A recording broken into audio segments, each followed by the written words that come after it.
Bonjour à toutes et à tous, soyez les bienvenus pour ce Morning Crypto jeudi 4 juin 2026, chute du Bitcoin, l'opportunité de ce cycle. Ce qui est frappant, c'est que si vous regardez pile il y a 4 ans, quasiment jour pour jour, le Bitcoin était sorti aussi de ce genre de pattern. On était sur un bear flag, ce qu'on est en train de faire, on va aller voir ça. Et à ce moment-là, le Bitcoin est passé en très peu de temps de 40 000 à 20 000 dollars. Pour ceux qui me suivaient déjà à l'époque, vous le savez, c'est le moment que j'ai choisi sans me poser de questions. Après, ça valait 20 000 dollars. Mais j'ai relancé mon cycle d'achat sur les crypto-monnaies et j'ai commencé par acheter un Bitcoin. Donc là, on verra la suite. On verra le type de chute qu'on va avoir. Est-ce qu'on va vraiment confirmer exactement ce genre de pattern? Mais pour moi, ça veut dire qu'on entre dans une phase.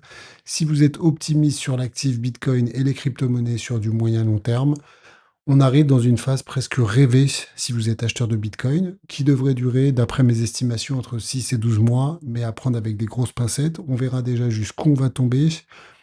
À l'époque, le Bitcoin valait beaucoup moins cher, donc est-ce que je pourrais me permettre d'acheter autant? Mais en tout cas, je pense qu'on arrive sur une grosse phase d'opportunité.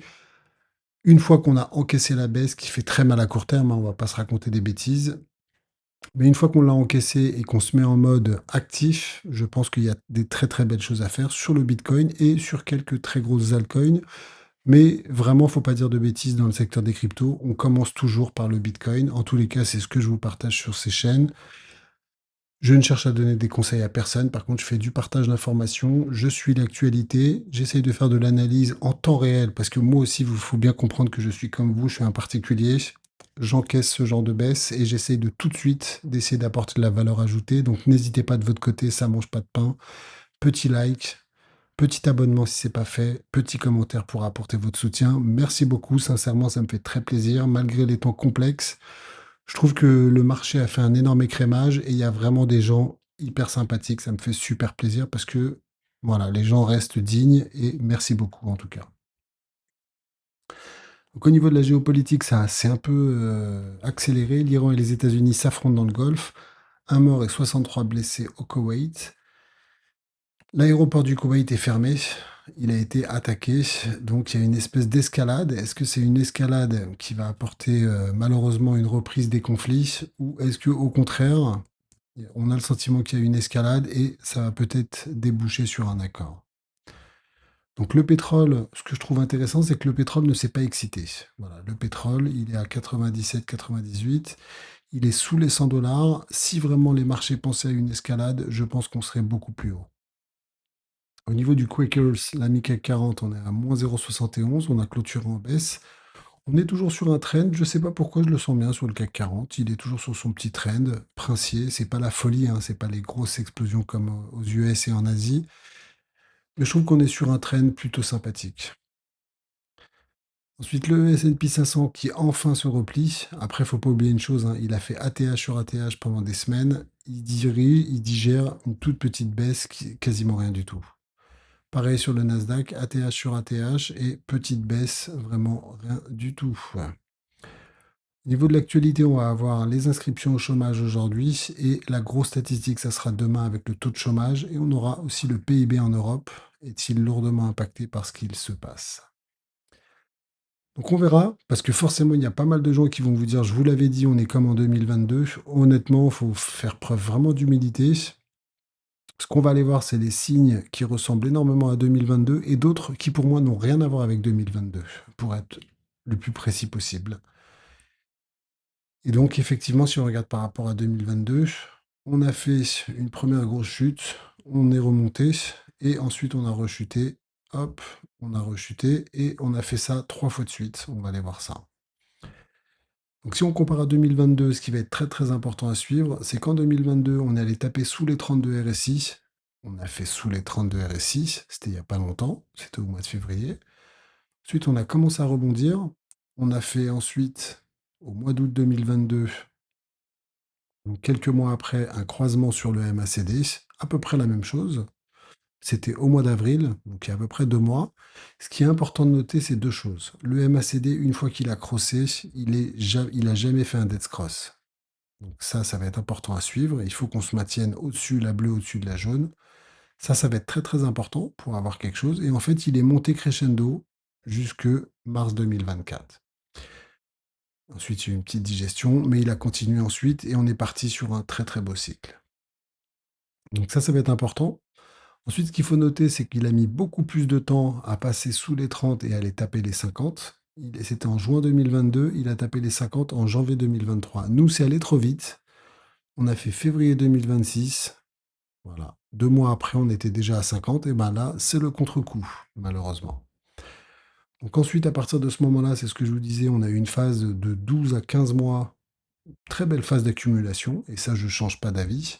Même si on a fait des très beaux croisements RSI et MACD, derrière, on était pourtant à 20 000 ici, on est allé taper les 15 000 $. Donc on est en train de revivre quelque chose de similaire. Est-ce qu'on va avoir des choses similaires? J'en sais absolument rien. En tout cas, je ne change pas de discours. À partir de ce moment-là où on a croisé au niveau du MACD, s'ouvrait une phase intéressante. Après, c'est monté tellement vite, et là je suis cohérent, quand on a commencé à exploser et se rapprocher des 70, 75, 80, j'ai arrêté mes achats de Bitcoin, tout simplement. Je me suis mis en stand-by. Bien m'en a pris parce qu'on est en train d'aller maintenant sur le bas de ce range. On finira sur la partie graphique pour voir un peu plus en détail ce qui se passe.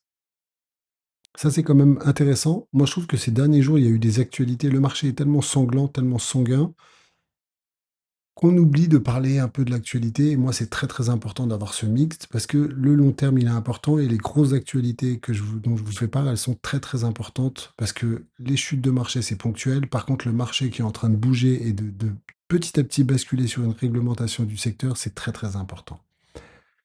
Scott Bessent, qui est le trésorier, secrétaire au trésor, pardon, aux États-Unis, pousse, remet un petit coup de pression et il est content, en gros, il se félicitait de l'avancée sur le Clarity Act et maintenant il veut que ça aille encore plus vite et surtout il nous explique que la réserve de Bitcoin est en train de bouger très très vite. Donc ça c'est intéressant, c'est deux sujets qui sont majeurs pour les crypto-monnaies, je dirais plus le Clarity Act que la réserve de Bitcoin. Maintenant si les États-Unis mettent en place une réserve de Bitcoin, on parlait d'1 million de Bitcoin, ça serait intéressant.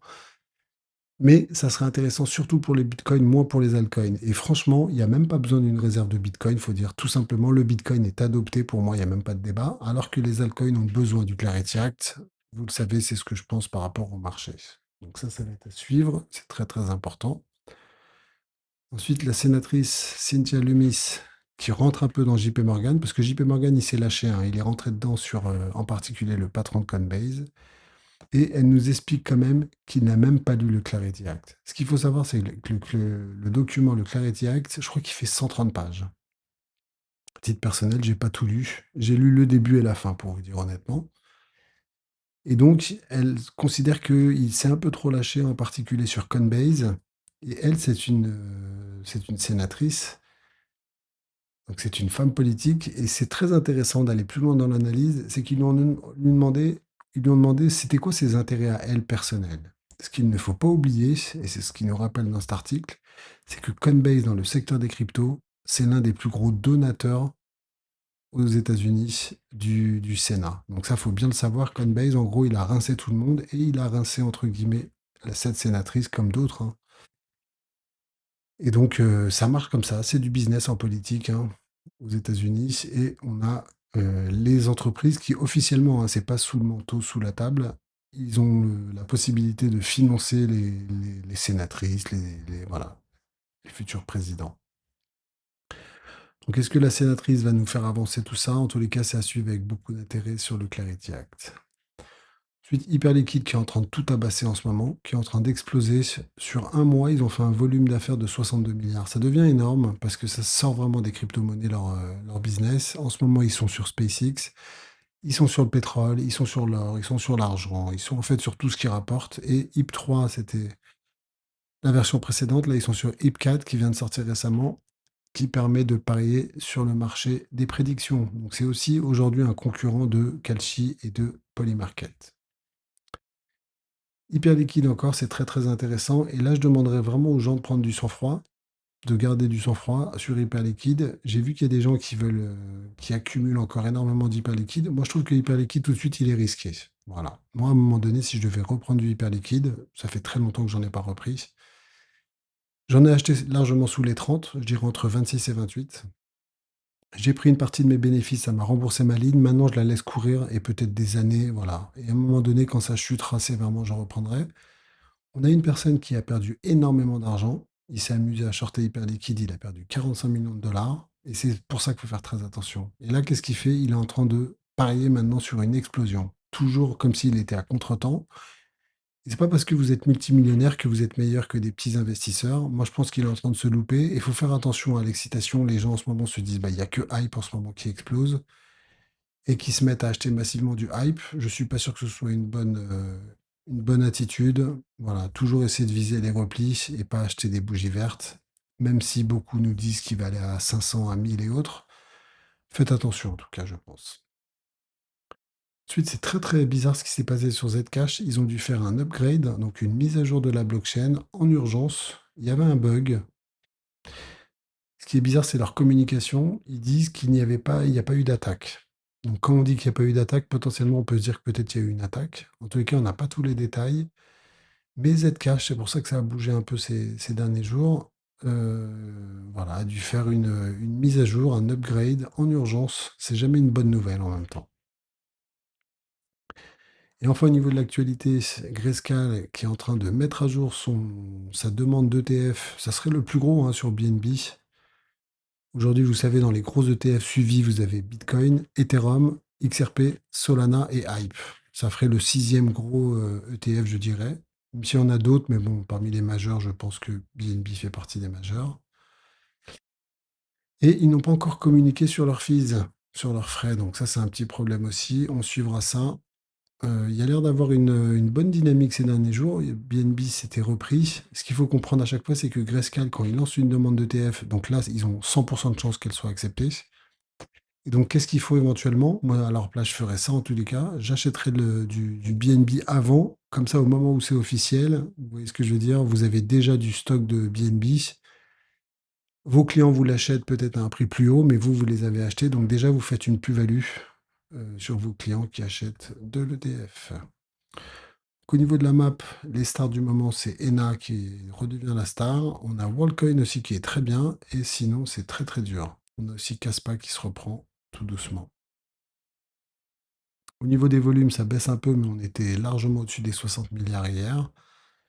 Volume plus que correct sur Ethereum. BNB, ça se reprend à BNB, c'est plutôt étonnant. Et ensuite sur XRP, pas mal. Sur Solana, c'est pas mal. Ah, XRP est passé sous USDC. Je me disais que ça me faisait bizarre l'affichage. Et on a Hyperliquid qui a des volumes, ma foi, similaires à BNB. Donc là, âme sensible, s'abstenir, ça fait très mal. On est en train de casser. Voilà. On est en train de casser ce bear flag. Jusqu'où on peut aller, c'est là où ça peut être violent. On en avait parlé. Je pense qu'au pire, on peut aller à 40 000. C'est pour ça qu'il ne faut pas aller très très vite en besogne. Si on regarde en weekly, on en a parlé. Et surtout si on regarde par rapport au précédent cycle, il faut faire attention avec les comparaisons avec les précédents cycles. Parce que les marchés ne se reproduisent jamais exactement. Mais au précédent cycle, 78,6, si on fait la même chose, on pourrait venir chercher les 40 000. C'est pour ça que moi, je vais être très tranquille. À la différence du précédent cycle où 20 000 dollars, ça me paraissait un super bon prix. Et pourtant, j'ai encore perdu 25% par la suite, puisqu'il a touché 15 000 dollars. Mais je m'en foutais, quoi. J'ai pris mon petit bitcoin à 20 000, ça m'allait super bien. Là, aller prendre un bitcoin à ces prix-là, ça vaut très cher. Par contre, s'il descend à 40 000, pourquoi pas un demi-bitcoin, j'ai envie de dire. Pareil, on met 20 000 dollars. C'est plus un bitcoin, c'est un demi. Mais un demi-bitcoin, moi, je pense concrètement que le bitcoin ira au million de dollars dans les 5 à 10 prochaines années. Donc ça change pas. Donc si je le chope à 50 000, voire à 40 000, ça sera un coup de fusil pour moi. Et sans absolument vendre aucun rêve, hein, c'est de la conviction, c'est juste. C'est pas parce qu'on s'effondre que ça fait un minimum x20, voire x25. Là, tout de suite, on est en train de se plier. On est vraiment en train de plier. Là, ce mois de juin est en train d'être très sanguin. Il y a le proverbe Sell in May and go away. Là, c'est Sell in June and go away, hein, j'ai l'impression. Donc, ça pique. C'est en train de craquer. Mais moi, je préfère ça que quand on était au milieu du gué, voilà, par ici, on hésitait. La MM200 est en train de chuter. Ça, c'est très bien à 78. Mais au moins, on a confirmé. On était sur un bear flag et on est en train de craquer. Ça a fait illusion pendant 3 mois avant de se replier. Et on a toujours dit qu'il faut rester avec des pincettes. Ici, on était trop. C'était pas le moment d'acheter. Ethereum est en train de craquer en direct. XRP a complètement craqué. C'est le moment de faire un double bottom, hein. sur XRP, c'est le moment aussi sur Ethereum, et ça va être le moment bientôt sur le Bitcoin, même s'il y a encore un peu de mou là pour le double bottom. Donc là, ça va être intéressant. Solana, waouh, waouh, waouh, waouh. Ça commence à être chaud. Il est vraiment en train de plier. Chainlink, ça tient, mine de rien, mais hyper liquide, toujours sur une bonne dynamique. Acheter du hyper liquide à 72 aujourd'hui, moi je trouve qu'il faut faire très très attention. Je pense que ça peut aller beaucoup plus haut, mais je pense que c'est important. Je dis toujours que c'est à l'achat qu'on gagne sa vie. Moi j'en ai beaucoup parlé ici pareil, fou, à 28. On va être quasiment sur un x3, quoi. Ensuite, TRX and the X qui est en train de vraiment se replier. Je pense qu'il y aura des belles opportunités. En particulier, regardez, ça c'est un gros classique. Hop, Tassen N6, W, ce que vous voulez. On explose et on vient rebondir sur les 32. À 0,32, je pense qu'il y aura une belle opportunité sur TRX. C'est l'une des valeurs les plus défensives qui résiste le mieux au crash, à ce que vous voulez. Regardez, pour rappel, en weekly, en monthly, c'est une espèce de merveille. Donc ça, pour moi, c'est une bénédiction éventuellement sur TRX. Zcash, petit W là, assez fou. XLM qui se replie, qui perd un peu. Pourtant une actualité hallucinante. BitTensor qui est en train de craquer à 224. Toncoin, c'est un peu mou, mais toujours une très très belle dynamique. NIR, très belle dynamique, hein, qui a fait un plus haut depuis novembre 2025. Voilà, on n'était jamais allé aussi haut. Ensuite, Binance qui était très bien regardé, MM200, cassage de gencives et c'est en train de chuter. Ensuite, CFG, moi je trouve que la dynamique est toujours très propre. Ondo, magnifique dynamique, surtout dans le contexte actuel, faire deux bougies vertes. ENA, magnifique. Franchement, c'est très beau. Si ça pouvait viser la MM200, ça serait pro, ça serait énorme.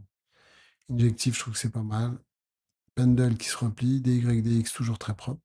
AKH, toujours un très beau trend. Render, toujours un très beau trend. Fetch, toujours un très beau trend, mine de rien. Dogecoin qui est en train de craquer à dos, là, quasiment sur ses plus bas de l'année. NMR qui est en train de craquer un peu, mais c'est normal. AVE qui est en train de chuter. Wow, on est en train de chuter. 74. Au plus bas du cycle précédent, c'était à 54, les plus bas. Ensuite, Morpho, il est en train de craquer aussi, mais en haute altitude quand même. Arkham, très très propre, ce que nous fait Arkham. Et WorldCoin, exceptionnel. On va finir par stratégie. Souvenez-vous ici, je vous ai dit c'est trop tard, hein, ça sert à rien de courir après des bougies vertes. Le truc est valé 100, il est monté à 200. Impressionnant, impressionnant, parce que c'est en train de tout perdre. Waouh, ça va redescendre à 100. C'est pas ce que je voulais faire.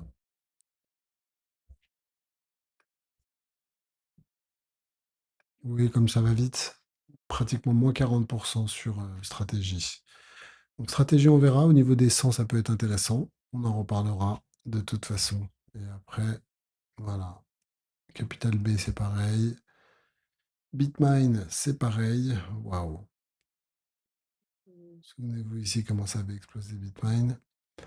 Circle aussi, qui est en train de craquer. Après Circle, je vais être très patient. Moi, je me souviens ici, on en avait parlé sous les 60, il y avait une belle opportunité. J'achèterai pas tant qu'on n'est pas sous les 60, encore une fois. Et là, regardez, la malédiction des gaps. Voilà, si je peux servir à ça en termes de pédagogie, les gaps ont toujours tendance à être comblés. Ça me rappelle le gap du pétrole à 75 ou 80. Je pense que ce gap, il va être comblé. Et très souvent, on vient combler et ensuite, ça permet de repartir. Donc le jour où on le comble, il y aura une opportunité. En tout cas, j'espère que ce morning vous a plu. N'hésitez pas à apporter votre soutien, l'abonnement de courtoisie, le petit like qui fait toujours plaisir et le petit commentaire qui fait son effet bœuf. Merci beaucoup pour les soutiens. Je vous souhaite une bonne journée. On ne lâche rien du tout. Ciao à toutes. C'est qu'il y a un peu plus d'un an, j'ai lancé sur Patreon une toute nouvelle offre dans un environnement sympathique où vous avez des forums de discussion, vous avez toute la CPT Université, il y a énormément de boulot, ce sont pratiquement des centaines d'heures de boulot et en tout, ça génère, on a à peu près 30 heures de vidéos de la CPT Université. Vous avez les différents modules, vous en avez 8. L'objectif, c'est sur les prochains mois, c'est d'avancer. Je vais avancer énormément sur ces modules-là pour qu'on ait quelque chose de complet vous aurez à peu près une 50 heures de formation sur absolument tout, sur les connaissances fondamentales en économie, en finance, en blockchain, en crypto, en analyse graphique, dans le monde de l'entrepreneuriat, se lancer avec vraiment des choses concrètes. Et ensuite, le fait d'investir dans les cryptos, ce sont des présentations de projets sur un tout nouveau format et vous aurez pour finir un module complet sur les produits dérivés. Donc sur les prochains mois, ce que je veux dire, c'est que la CPT Université va fermer ses portes. Vous aurez la possibilité de me soutenir en venant sur le CPT Gang. CPT Gang, ça vous permet d'accéder à toutes les autres collections. Donc ça se passe sur collection. En particulier, vous retrouvez les alertes sur les mornings, des dossiers comme vendre ses cryptos, stratégie crypto très long terme, et Joker de la semaine, c'est toutes les semaines sur les cryptos, et la minute bourse, c'est absolument tout ce que je fais dans les cryptos. Donc jusqu'à maintenant, je pense que j'ai fait énormément de vidéos sur la CPT Université, mais elles sont pas du tout vendues à leur prix. Ce que je vais faire, c'est que je suis en train de développer en parallèle un site web qui s'appellera CPT Université, et vous aurez la possibilité d'acheter en one shot tous les modules de la CPT Université, et on sera plutôt entre 500 et 1000 euros la formation complète. Vous aurez plus de 50 heures de vidéos. Ça sera vraiment quelque chose de très complet qui n'a jamais été fait, avec les bases de l'économie, de la finance, les cryptos, l'analyse graphique. Quelque chose où voilà, vous aurez pratiquement plus de 50 heures de vidéos. Et donc, ce que je veux dire, c'est que n'hésitez pas à vous abonner en particulier à la CPT Université, parce que dans quelques semaines, quelques mois, il ne sera plus possible d'accéder à la CPT Université via Patreon. Patreon, j'ai démarré il y a 1 an, c'était une coquille vide, et donc tous ceux qui m'ont soutenu dès le début, ils auront toujours leurs accès, ça va rester. Par contre, les nouveaux qui voudront accéder au module de la CPT Université, ils n'auront pas le choix dans quelques mois. Au pire des cas, ça se fera au mois de septembre. On est déjà en train de travailler avec l'équipe pour développer un site web hyper sympa, complètement uniquement sur de la formation en ligne. Et donc vraiment, je préconise à tout le monde, si vous voulez bénéficier de ces tarifs-là, parce que ces tarifs-là, c'est quasiment donné pour tout le travail qui a été fait. Je vous le rappelle, c'est des centaines d'heures de boulot et c'est pas terminé. Il y a encore des dizaines d'heures qui vont être réalisées. Et donc, si vous voulez vous abonner encore à un prix ultra concurrentiel, surtout sur Patreon, c'est pas que la CPT Université, vous avez toujours accès avec l'abonnement CPT Université, Joker de la semaine, la minute bourse et tout ça. Bien sûr, dans la formation, il n'y aura que les 8 premiers modules, voilà, qui seront affichés différemment. Vous n'aurez vraiment pas tous les petits dossiers spéciaux.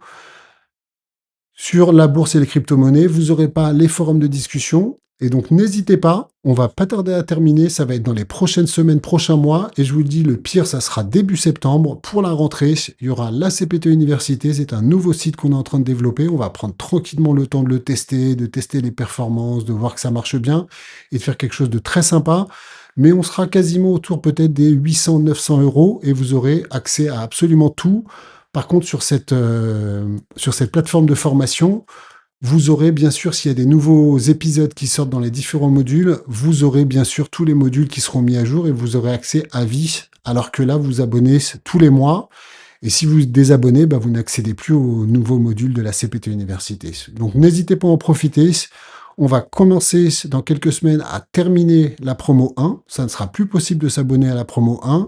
Le mois d'après, plus possible de s'abonner à la promo 2. Et ensuite, il ne restera que la promo 3 qui, pareil, se terminera au pire au mois de septembre. Et comme ça, on fera le lancement par la suite du site CPT Université.